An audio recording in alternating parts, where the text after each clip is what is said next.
Solid dubbate ofirraa dhaabuu danda'uu qabanii waan kana ibsaan hin beekan nutti muyyuun barbaachisu waan kana godhuu qaban. To be honest, dhugumaanu waan nama jibbisiisaati. Warri akkana suuraa kan kennaa ijoollummaa kee gayyaasan suuraa tokko warra hin qabne qofa akkana fakkaatutti. Mee suuraa ofii gadaa baasanii ka ijoollummaa. Qashti dhagaafa sanis ni bareedda uma rakkina hin qabu. Ijoollummaa keessatti namni bara ijoollummaa fotoo hin kaa'aa waan barbaadeen ta'a. Arras dammoo akkasuma bareeddaa bara sanis akkasuma bareedda. An hedduu dhugumaanu aadonnoo Oromummaaf akkana wal xiqqeessu wal kuffisu maaf waan akkanaara walirra waan hojaniif annaan galle dhugumaan sin jedha. Ani bar kana dhibe anaaf inni addan baanu yoomillee garuu akka addan baane wal jaalanne rabbiin waan rabbiin jiru malee ilmi namaa jiru hin ta'u sila akka isaanitti bar adda yaani bar adda kunne bar akka isaanitti sila akka isaan maqaana waan ani hin qabne hundanarra kaa'an hin bar sila mee maal isaanii godhamee na walalchiisanii mee maal godhaaf gammachuu maal godhaaf mee. For sure, tokko yoo ansi jaalatu na fakkaata jaalala hinaaffaanatti fakkaata garuu namni garuu wanti kun akkanatti ittiin fufuuf hin taa'u arguu deemtanii gaafa seera amma asirra walitti wal jaalan jechuun hin taane gaafa Oromoon gaafa qe'ee namaa dhattee intala namaa kadhattee seera godhatte niitii namaa nama jalatti kun ilmaan sikkoo mandoo ammoo niitii isaa jalatti qanii jala arrabsuu fi ka du'e isaa wayya. So I hope waan kana bakka siraalatti godhanii waan kana hin dhaabsisan jedhee yaada.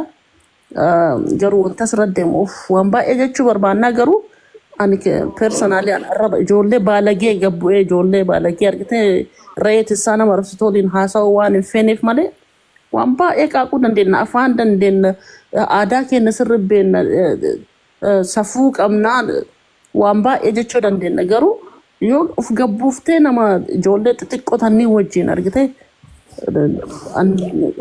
baay'ee masi aarsan dhugaa waan baay'ee na aarsa wanti ijoollee Oromoo kun hedduu na guba dhugaa waa'ee nama baay'ee waan argu amma si'i akkana wannoo jechuu ijoollee tana dhiisiiti amma waan jijjii godhan kana irratti baay'ee tokko aara garuu keessa seentee afaan isaaniillee sirriitti hin beekuu baxabbaxuu waan kana hin dandeettu argite garuu wal xiqqeessu nama xiqqeessuuf walirra Oromoo ammoo yoo deebee kusuna edda gosa biraatitti tole wal gaheetiin akkas godhaisi ammoo Oromoon ati ganda ati keessaa dhalatte akkas godhu jechuun salphina nam jaarsin jiru ganda keessa jedhan dhaabaa jedhee ijoollee dubbatu warra sirra akkana haasa'u kan isaa namni gugurdaan hin jiru jedhee baraan maaliif ijoollee kanneen ajaa'iba bar dammoo ijoollee islaama ijoollee ganda tokko ijoollee Oromoo afaan tokko dubbatu amantaa tokko qabu dubartii obboleettiin qabu nama kunniin yaani hin beene wanta isaan godhan kun isaan gammachiisee callisuu danda'an si galee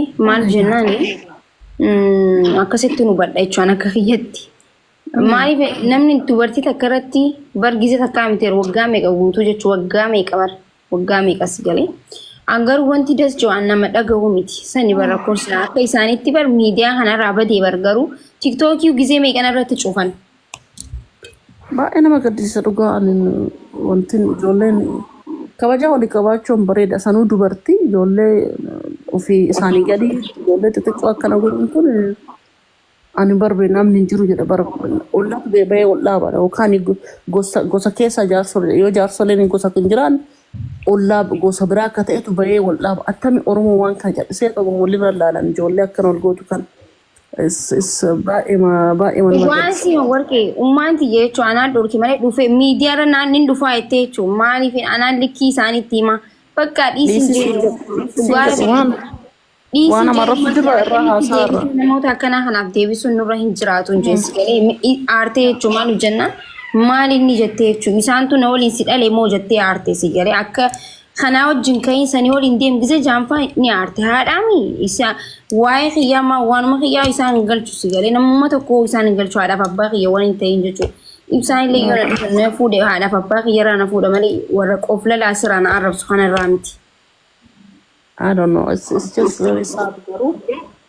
walirra dur labarnu amma Oromoon rakkoon kenna walirra duula wal xiqqeessina wal cabsuu walirra hun kanaaf barbe amma wantummaan Oromoon bilisummaan hin jirreef wama xiq malaal ganduma keessatti akkana wal goon akkamiin akkamiin bakka tokko ga'uu danda'ama.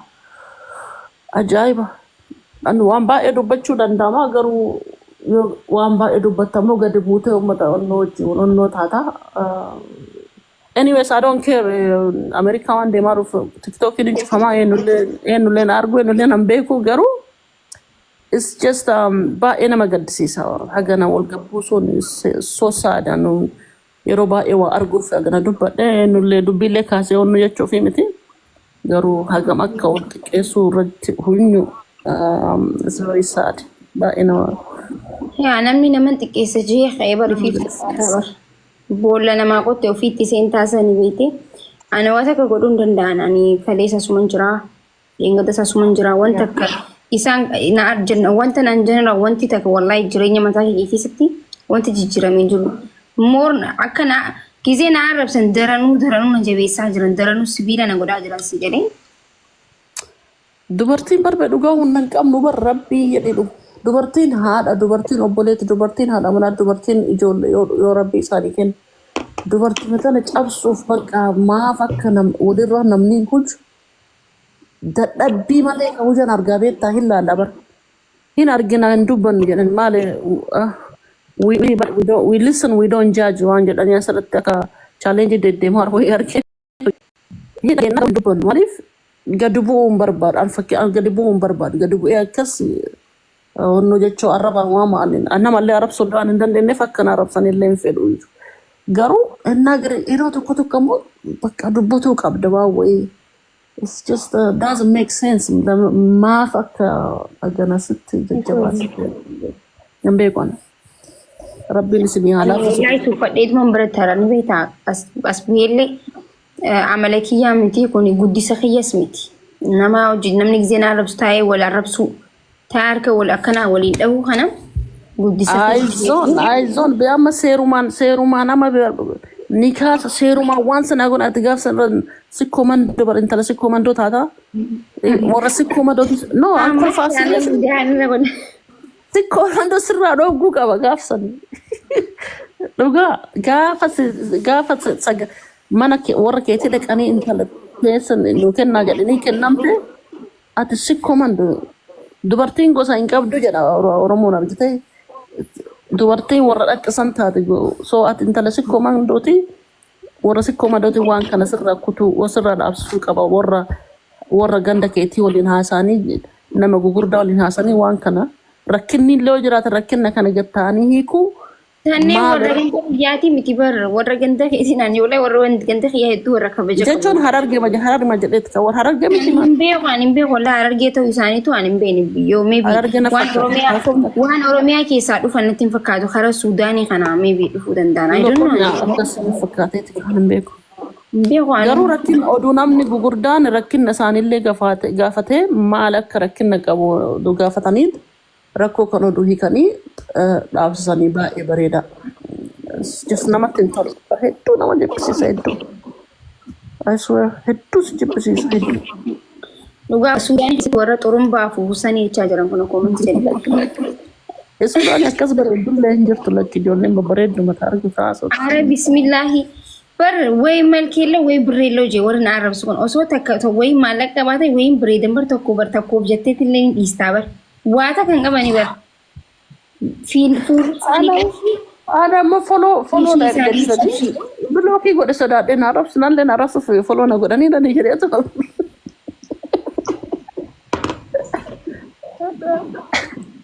mizana ki ga busu sodaadhe ganda salpo gandi tumbar ganda salpo ganda ti takka jira beta wol gani bi anjuru kana foot scratch ani ganda foot